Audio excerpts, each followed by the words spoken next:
They're plaster stars. Manners follow deafness. All right. So, where was the Women's Rights Conference? Seneca Falls. Yeah, Seneca Falls. And who was the abolitionist who was there? Frederick Douglass. Yeah, Frederick Douglass. And even though women's rights, they wanted equal, these are all political decisions, so what was the most important right that women wanted? And what do you call, they call them women who want the right to vote? Yeah, suffragettes. And a little condescending, it is, I mean, but you also have to adapt to the situation. And would you like some more homework? I'm in. Is that a unanimous yes? No. Calm down, people. Woo. Are you ready? 4:23 to 4:45 in America, due tomorrow at 8 a.m.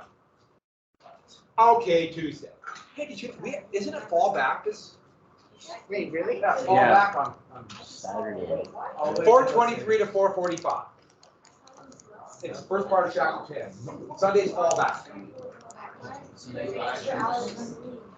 I remember when they went to daylight savings, they tried to do it year round. Wait, isn't this going to be the last call back? No, they're good. There was a law passed out of the House, but it didn't pass the Senate. No, we tried that. We back in their midst, or 1974, they tried to do just daylight savings time, no standard time, and it was pitch black in northern latitudes until like 9:30. And I can remember going to school in pitch black, and it lasted like 10 weeks. And it was going to be permanent. 10 weeks to overturn the law. Yeah, it was chaos. So I remember little kids on the playground before school, and it was literally black outside. Yeah. So where were we? Let me tell you more about that. I was in Miles City. Moving on. Miles City? Miles City. I love Miles City. All I gotta say about Miles City is this before we get started. You guys couldn't have made it on the mean streets of Miles City. Sure. You could not have made it. What's worse, Glendyke? All right, Linda. I live in Glendyke. That's where our Another piece of the puzzle. Yeah. All right, so where were we? Oh, so women's rights. Some of the leaders. Who were some of the leaders? In fact, who were the two first leaders? Yeah, Lucretia Mott, Lucy, Elizabeth Cady Stanton, who come a little bit later, and the amendment be named after her? Susan B. Anthony. Good. And did we get to hear? Is this where we quit? Yeah. Oh yeah, because remember we did thesis statements. We will do another thesis statement probably on Monday. And remember that whole thing about X is the topic or theme, Y that position, and think in terms of like economic, political, social, something broad. And then the A, B, and C. Those are your topics. We did them in class yesterday. We'll do another on Monday probably. And the essay will probably be in class essay will be in class essay will probably be on. I'm looking for Wednesday. Does Wednesday sound good? Yes. You want a Monday? She did Tuesday, Thursday. Yeah, I want to do it on Wednesday. That'd be great. I will give you the questions then on Tuesday. You have to do 3 essays in class. I'll give you 3 questions. You pick one of them. Sound good? That was a reaction. You do? All right. So we got the change in insecurity. Let's go and get to. So there are a few now. Liberal as really this is personifying liberty, and ironically, these more open churches came out of the very stifling Puritan church, but they accepted empiricism. Empiricism is what they started calling the new science at that time. And there was a scientific revolution going on in the 19th century. We already talked about the technological innovation, and they basically accepted capitalism. So this empiricism, accepted capitalism, accepted the change, and basically said that there was a God who was very loving, and so salvation for anybody. salvation for anybody. This was not a fire and brimstone, heaven and hell. That's going to be the exact opposite of the Second Great Awakening. Much more open. And the idea would be is that it's kind of close to, remember that term deism, where the creator is not active in society. So they're close to the deists. The two churches that would come out of this are the Unitarians and the Universalists. This is mostly in the north. And the closest we come to, there's a Unitarian church here, but they've got to combine closely with the Congregational church, which is, both of them come out of the Puritans, which is so ironic in many ways. These would be very big going into the 1950s, and then they begin to decline. But the Second Great Awakening was a total religious upheaval. Much like the First Great Awakening, which had a reaction to enlightenment. This is a reaction to society being blown apart by capitalism. This wage system, all the technology, the changes, it was scary. And people look for comfort.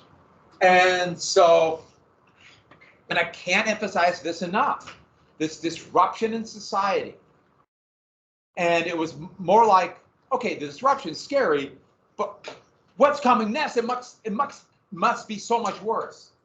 And there was this wave of kind of looking back to the old, nostalgia. And they talk a lot about the good old days. They would say the 1790s. You know, back when you knew what was going on, it wasn't so crazy. And this is very much an element of conservative thinking that's going to come out of the French Revolution. You know, back before all this craziness of people demanding rights and people knew their place. And it was a look back to the old days, but not to the day, not to what they really were. This kind of nostalgic memory of the way, of the good things, the way it should have been, ignoring the bad parts and remembering your vision of the good parts. And this wave of nostalgia would happen a number of different times in history.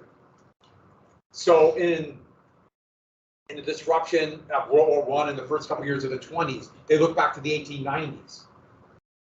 The great 1890s, they called it the gay 90s because it was so happy and joyous. But the problem is that it was actually a time of really bad economics.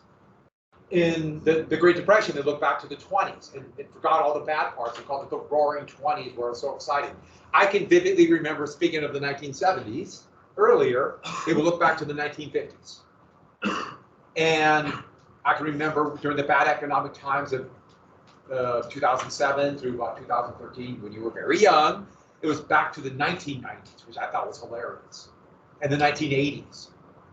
But you know, I lived through it. You kind of forgot the bad parts. I mean, and this, you see this element of conservative ideas going back to the way it was when things were so much better. So in 1980, during the disruption of the late 1970s, Ronald Reagan, very much a conservative Republican, leading this conservative wave across the United States, he had a slogan, "Let's make America great again." To go back to that wave. And yes, Donald Trump stole that in 2015 for his slogan. And that is the essence of conservatism. Let's go back when things were better. Of course, we forgot all the bad parts about that. And we always have kind of an idealized memory. But that's where you could tell the essence of conservatism there. And we all have elements of that. You know, looking back, we forget, it can be easy to forget the bad parts. So, two new churches would form. A lot of others, but the Baptists and the Methodists would become huge. And in what country would the Baptists and the Methodists start in? The Baptists and the Methodists. Yeah, Britain again. They would start in Britain and then come to the United States. The Baptist church would split over slavery. It split over the Southern Baptists, which now dominate the Baptist church, but that was the pro-slavery part of the church. Now it's mostly a Southern Baptist. And a few things about it. They were known for very energetic revivals. Evangelical means trying to get people to join your church. Very evangelical. And they would do these tent revivals. And people would come. And they were desperate for security. And they looked to something new. Something new for security. The old Protestant churches. The Lutheran church very much in dogma.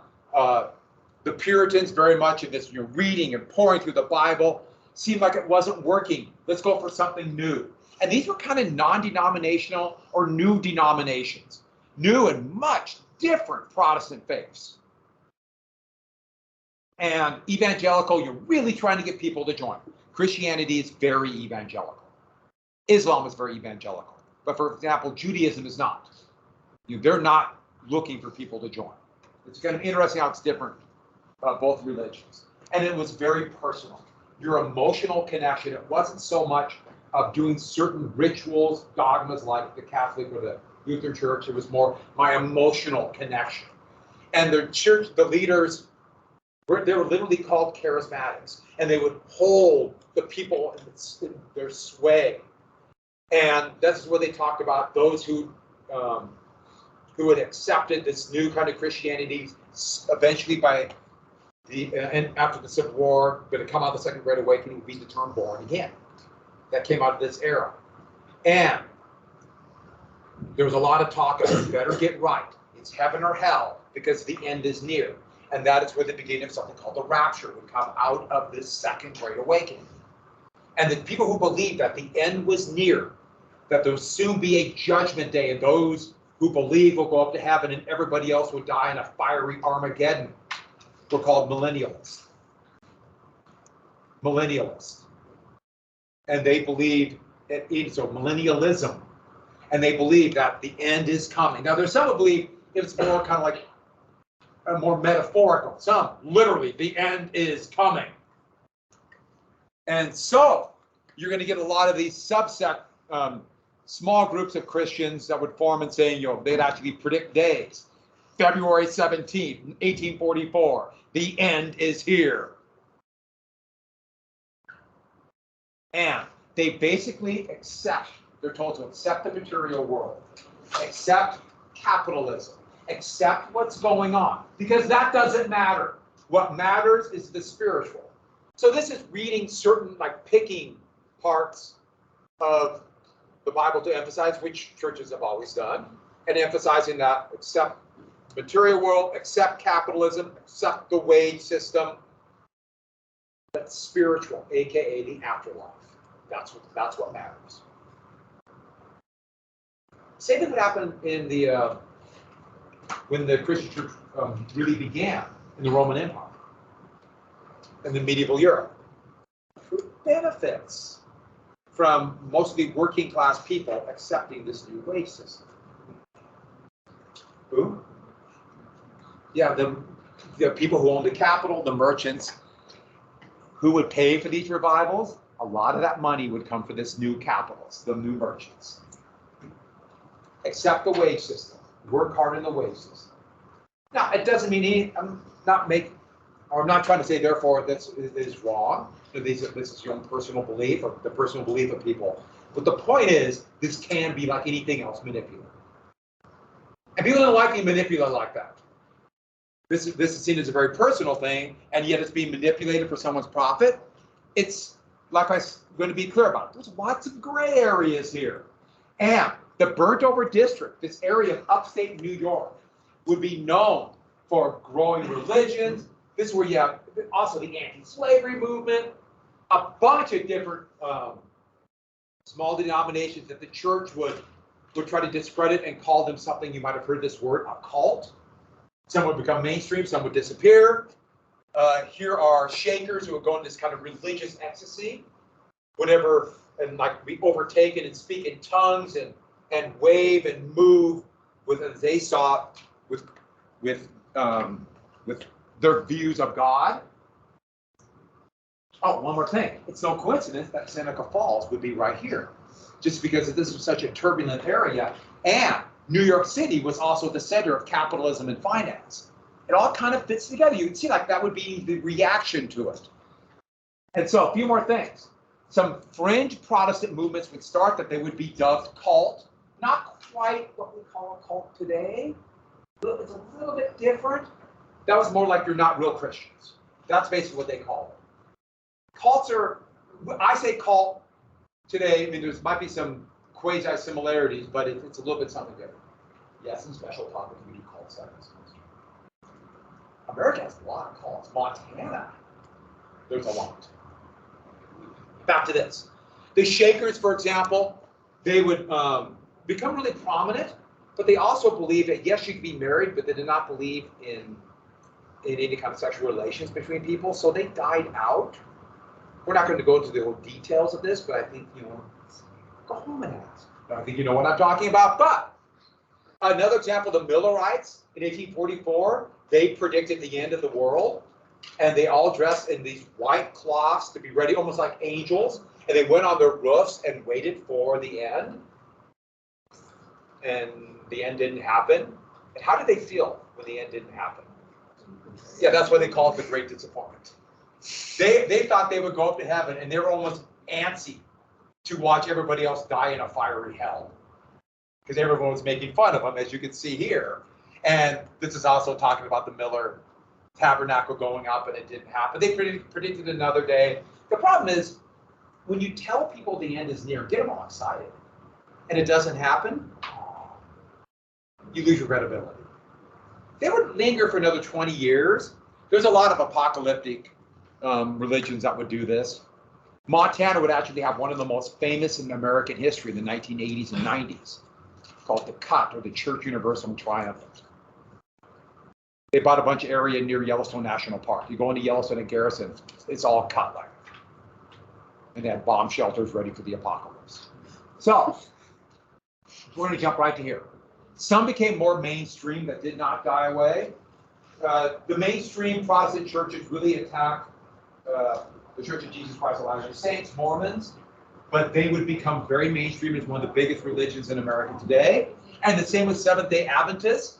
But for example, the Mormons would be bitterly attacked. And so here is attacking them for what, or any other immigrants for going to Utah.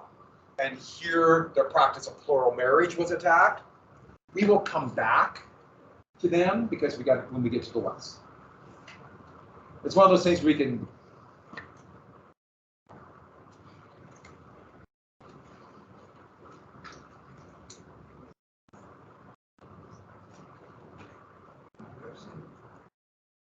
Really older helicopter. I was distracted. I know you were hoping I saw a howler monkey, weren't you? Yeah. You gotta wait till April, everybody, till the howler monkeys come back. The migration of howler monkeys. So, all right, transcendentalism, of course. Transcendentalism.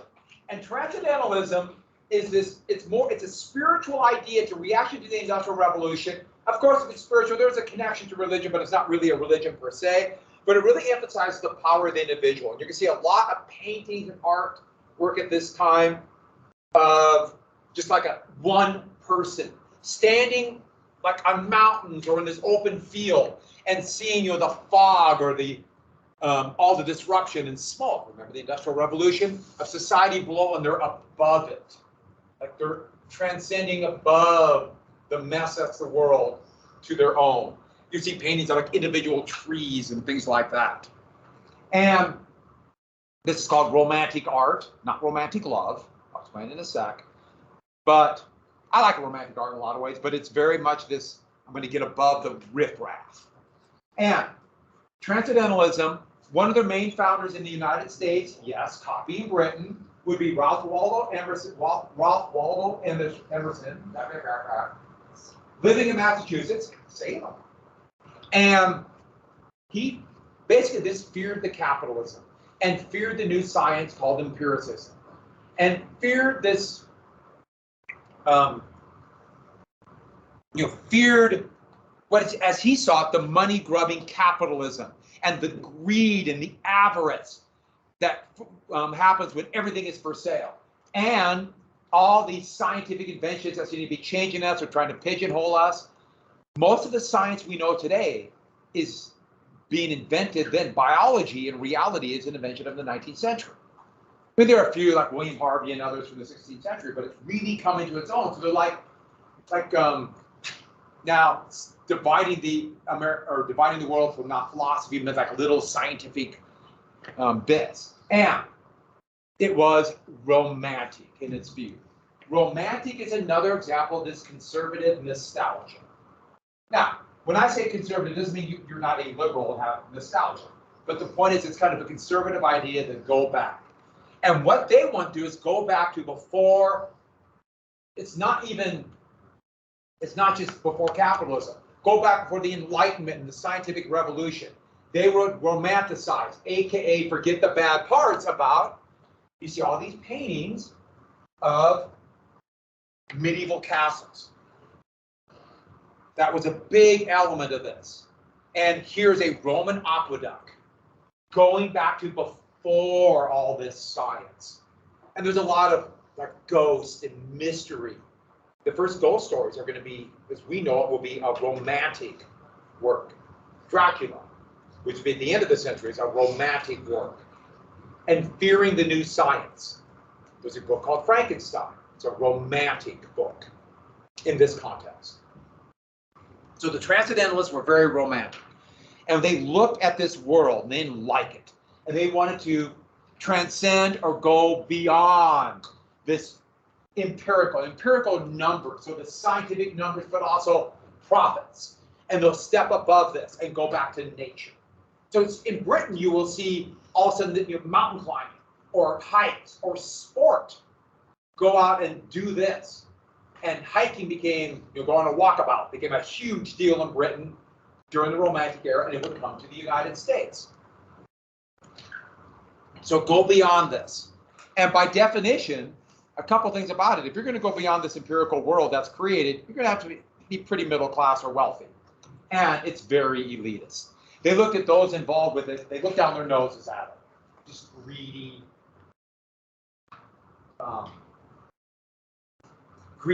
unthinking or machines, they would call them. This was an era where they had a bunch of, there's going to be a bunch of artwork about mechanical beings taking over. The first science fiction would come out of the Romantic era. That's what we consider science fiction. By the end of the century, you have War of the Worlds. That century. Great book. Jules Verne, Trips to the Moon, all this. What will science bring us? And here's a page. You need to write this down. I just put this down as one of my favorite works of art, but it so plays this romantic vision so well, the transcendental vision of this dangerous world of science and technology that's blowing up the old. So look at all the smoke and fire coming by. You see the train engine? See the engine? Right there. He meant it to look like something else. And it's drowning out with the old Roman bridge, with the Roman style arches, the little boat, drowned out by technology. This is a massive work of art. And it's like all these works of art. When you see the actual painting, it's at the Tate Museum in London. It's like, wow. Turner was like literally throwing the paint at the canvas and then making it. So you have these like paint sticking out in bulges. It's really cool. But that's the engine. And they feared technology. Doesn't look like a monster. A faceless monster.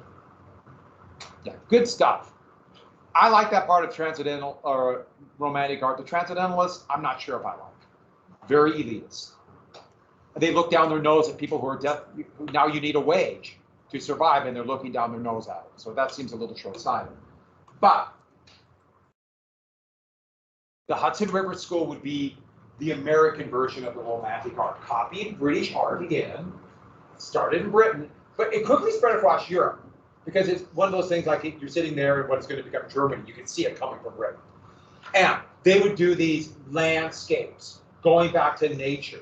And this is American art, but they also have like a medieval castle or a medieval cathedral. That's supposed to be in the United States.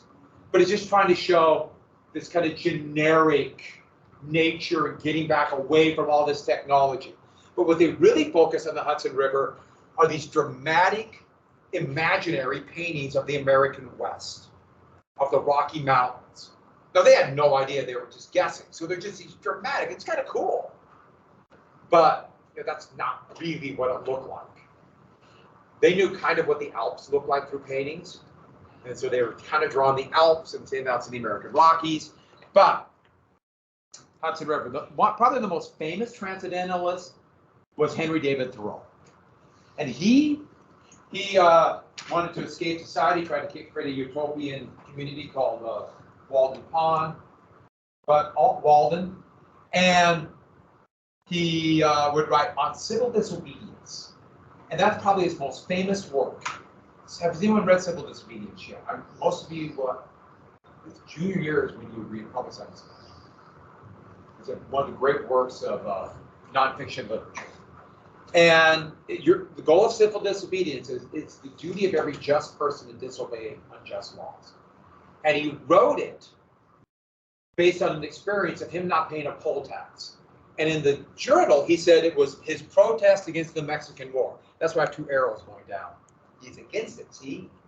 If it would have been up, he would have been for it. The Mexican War was a war of conquest. And as he saw it, a war to spread slavery and conquest and take land. It kind of was, but, let me phrase that, kind of. It was. But, two things. He said, I'm not paying my tax because I don't want to support the Mexican War. And he went to jail for this. And this will have great influence on future protesters and thinkers who will read this, most famously Gandhi fighting against colonial British rule in India, and who in the United States? Martin Luther King Jr., who very much would, even though King was, for America at the time, a very radical social democrat who wanted to end racial discrimination and also poverty, and wanted economic rights, but he did it through this civil disobedience. Ironically, this is a quote from him, which is, I find this fascinating. He went to the woods because he wanted to live life essentially. Not really. He kind of stayed there for a while, then ran out of money. He just kind of wandered around from friend's house to friend's house. So he showed up like at Emerson's home and said, this is an area where there's really hotels. There wasn't very few inns. So it's common to let your friends stay for a few days, right? And he'd stay for a year. He just kind of lived there, eat your food, and then go off to the next friend. That's the kind of person he was. He actually didn't pay his taxes. It wasn't the Mexican War. It was the fact that he just thought the people in local government in Massachusetts were idiots. He was smarter than them. He didn't want to give them money. So it wasn't quite as noble. Doesn't mean it's not an interesting document to read. So that's transcendentalism. Let's get to the temperance movement. This is supposed to be over. Okay, let's see if this works. So the temperance movement came out of the Second Great Awakening, where something relatively new was talking about the evils of drink and what that did to step between your spiritual relationship with God. And so a lot of these religions that came out of the Second Great Awakening would be against drinking. So that became new. And remember, there was a lot more drinking in 1800 than before. And the other thing I told you about one wage, there's one wage in your consumers and the money goes to drinking. What do you see it? Steals the children's food. That's from the 1870s. But who else benefits from temperance? The capitalists. They funded the temperance movement. Why? They don't want drunk workers or hungover workers. They want to control people's lives. It doesn't mean that, I don't want to diminish these two, because that is a real thing. And everyone has their own spiritual beliefs. And this isn't, we're talking about addictive drugs, but people are being manipulated. That's important. People are being manipulated. And a few more things then. Carrie Nation, after the Civil War, going into the 20th century, would be one of the leaders of the temperance movement. She would be infamous for going into bars with a hatchet and attacking the bar. And here is actually anti-temperance thing saying, and the bartender trying to defend themselves from Carrie Nation, so it says this nation, and they make them seem like they're radical, and what's he call them?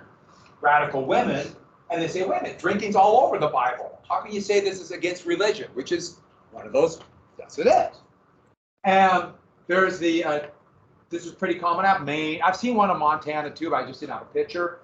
Women's Christian Temperance Union, you would sign this pledge to not drink. And anybody recognize this?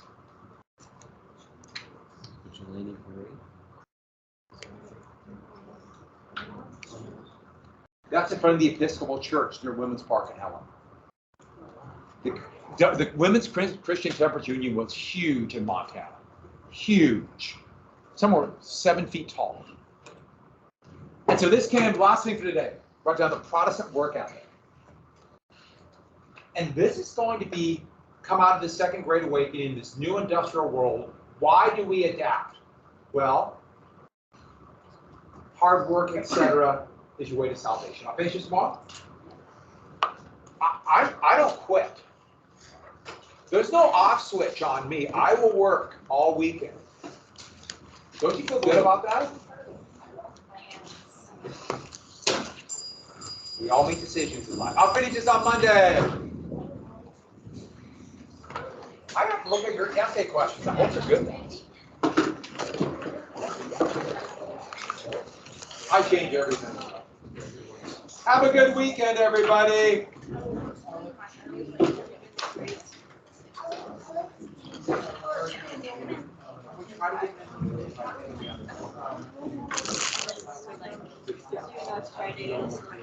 Yeah, I can invite. Did you do well? Yeah. I figured it out. Oh, I got it. I always come and taking my stuff. I'm like, you two have a good weekend. I know it. That would be awesome. Out of all the cats you draw, out of all the cats you draw, you do the big one, size on the bottom, and then do the normal size like that. I do get it, yes. I was checking out Portugal, so I was listening to really good questions. Yeah. Like that. It's like a book, Yeah. And I was wondering what those were, because planning on doing them. That was a long time ago. I know. So why would I give you points for that if it was so long ago? I don't know. Yeah, I don't know either. Yeah, you missed those out. That's been in there a long time, and I handed those back a long time ago. Right. And that's back when you missed a lot of days. I think I remember you saying it, so It's, yeah, so you, okay, I might give you a couple points. That's the best you're gonna get. oh, that's what I was doing. But you have to give it to me on Monday, but it's your responsibility to find it. You go on Teams, scroll back until it's September and find it, okay? Maybe just, if you want to send it to you tonight, or. Give it to me on Monday before it's want to give a copy. Okay? Okay, I'll get it. Now you have to scroll back. It's in there. You know, just, Yeah, I'll find it. we'll see it. All right, have a good weekend.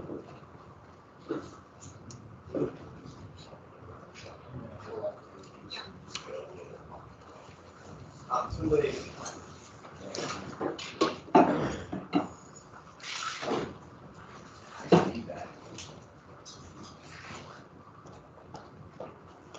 don't want that. There's something, there's something to ponder. Yeah.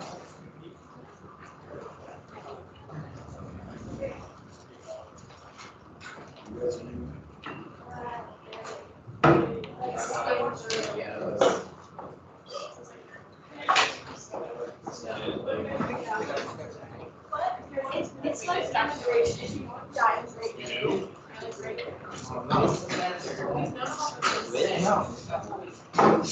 Oh, okay. Okay, notes on the oh.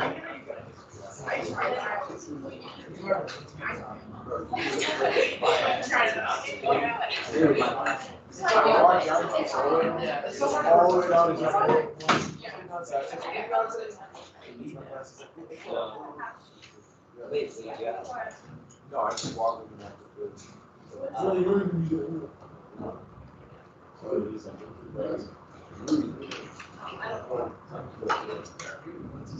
Get more $60 getting one of the funds. What time are you going? We're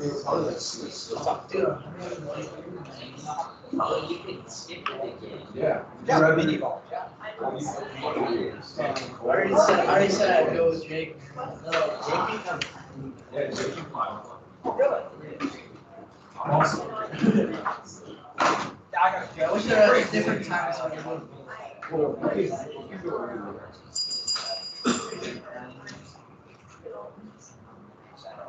So wasn't used to have like on the back.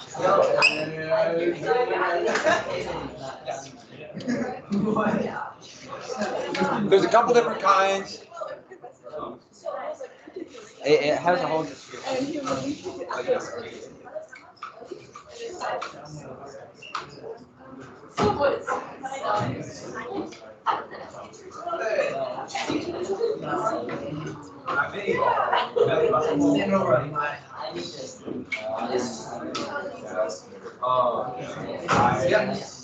And I just dropped that. Here we go.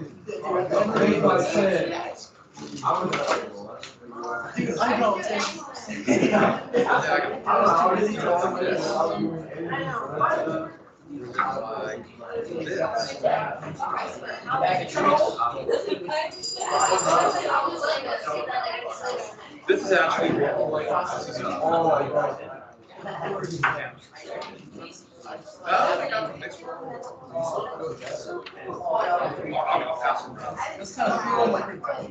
now that was a thing. Someone gave me a yeah,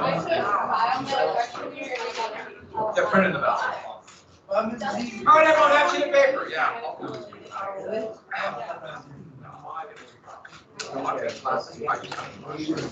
Because the bottom I trade these enough time. I'm done with this. It's one of those things, you know, I was in Pittsburgh and I was at a antique store, same as you, you know. All right, have sheet of paper number 1 to 9 million. 5 million. Huh? I think you can be concise on a half sheet. Half sheet. 1 to 9 million. 5 million. Nope, sure, everything I have. Oh, yeah, no, extra one.